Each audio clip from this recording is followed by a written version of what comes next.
சாமி, எனக்கு உடம்பு சரியா போகணும், ஸ்கூலுக்கு போகணும்.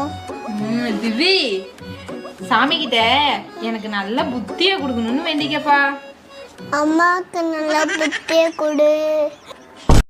எக்ஸ்கியூஸ் மீ, இது எந்த ஸ்டேஷன்? Railway station. உன் கையில 1 கோடி கிடைக்குது, கிடைச்சுன்னா என்ன செய்வ? அம்மாட்ட கொடுத்து சிக்கன் பிரியாணி செய்ய சொல்லிடுவேன். டேய், கோழி இல்லடா, கோடி கோடி. ஒரு ஓடிப்ப நீ பார்த்த ஆமாப்ப, ஒரு ஓடிப்ப. நான் கோழி நினைச்சிட்டேன். எப்ப பார்த்தாலும் சாப்பாடு சாப்பாடு. டாக்டர், ஊசி போடாதீங்க ப்ளீஸ். அப்போ நான் சொல்றது கேக்குறியா?